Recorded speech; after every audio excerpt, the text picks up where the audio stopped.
नमस्कार मित्रों।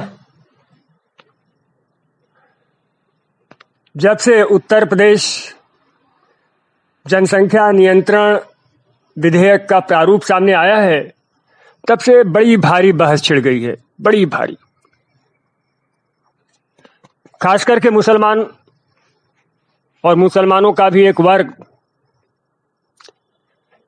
इसके विरोध में उतर आया है और भिन्न भिन्न प्रकार के तर्क वो दे रहे हैं।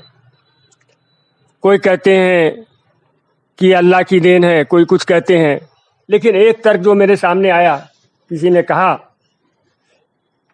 कि मुस्लिम पर्सनल लॉ में जब 4 शादियां करने का अधिकार है तो उन्हें 2 बच्चों तक कैसे सीमित रखा जा सकता है। 4 शादियां करेंगे तो 2 बच्चे कैसे पैदा करेंगे। तो मित्रों, बड़ी इंटरेस्टिंग बात है, वास्तव में सोचने लायक है कि अगर किसी व्यक्ति को 4 शादियां करने का अधिकार रहेगा तो उसे 2 बच्चों तक कैसे सीमित किया जाए। तो आपको बता दें, कुछ ऐसी ही बात केस है। ये जावेद विरुद्ध हरियाणा राज्य, ये केस माननीय सर्वोच्च न्यायालय में आया था। जावेद विरुद्ध हरियाणा राज्य, ये केस संभवतः 2003 का है। इसमें हरियाणा पंचायती राज अधिनियम 1994 की 2 धाराओं को चुनौती दी गई थी।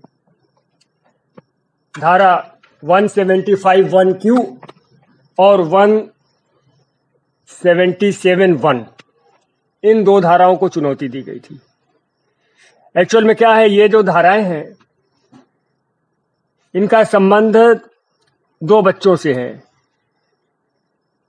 इनका सारांश यह है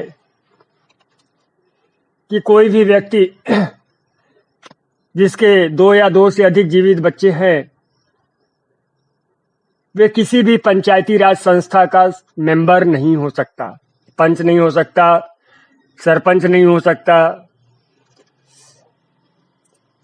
इसी तरह से जो ब्लॉक लेवल की संस्था होती है हरियाणा में, उसको पंचायत समिति कहते हैं संभवतः, और जिला स्तर पे जो होती है उसे जिला परिषद कहते हैं।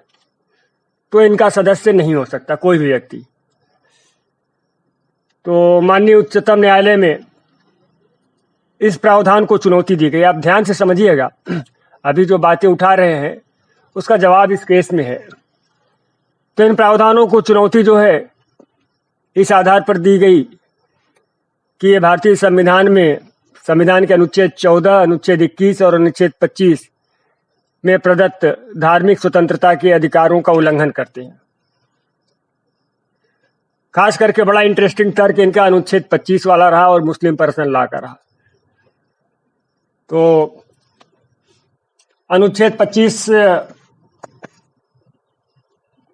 ठीक है, अनुच्छेद 25 जो है धार्मिक स्वतंत्रता का अधिकार है किसी भी व्यक्ति को। तो उसमें यह है कि अपनी पसंद,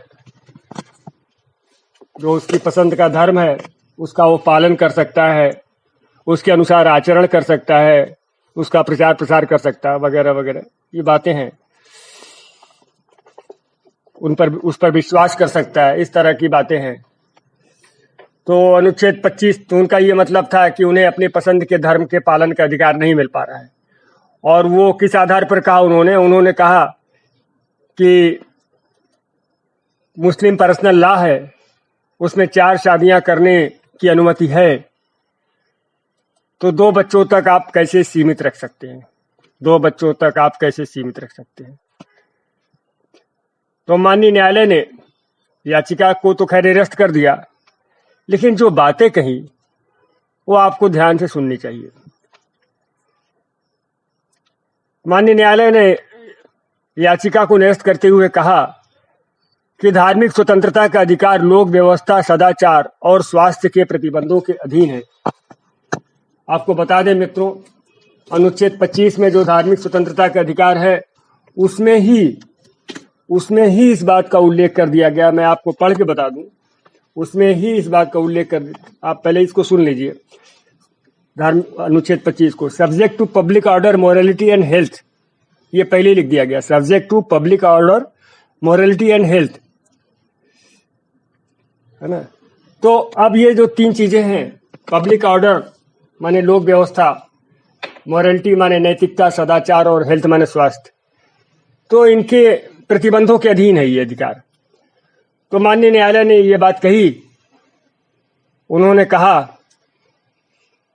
कि धार्मिक स्वतंत्रता का अधिकार लोक व्यवस्था सदाचार और स्वास्थ्य के प्रतिबंधों के अधीन है, इसलिए ये अनुच्छेद स्वयं ही समाज के हित में कानून बनाने की अनुमति देता है।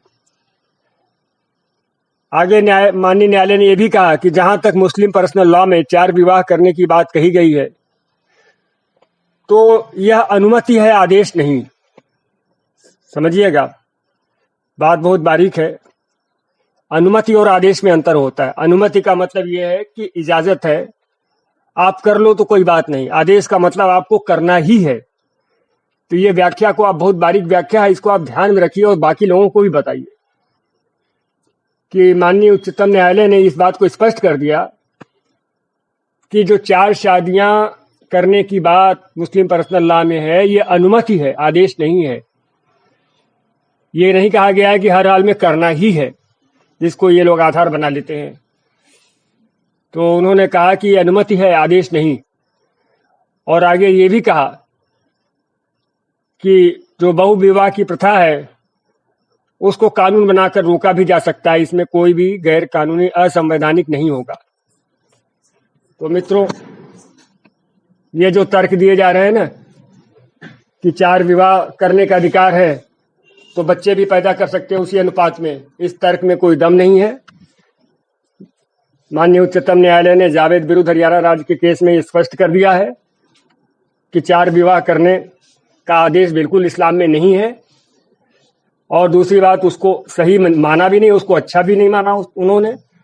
और उन्होंने कहा कि सरकार को चाहिए, मतलब सरकार को चाहिए या सरकार चाहे तो कानून बना करके 4 विवाह पर प्रतिबंध भी लगा सकती है। मतलब ये कि अगर कोई कानून देश में बनता है 4 विवाह पर प्रतिबंध लगाने का, तो इस संबंध में निर्णय इस प्रकरण में आ चुका है। तो ठीक है मित्रों, बात आप शायद समझ गए होंगे। फिर मिलते हैं, नमस्कार।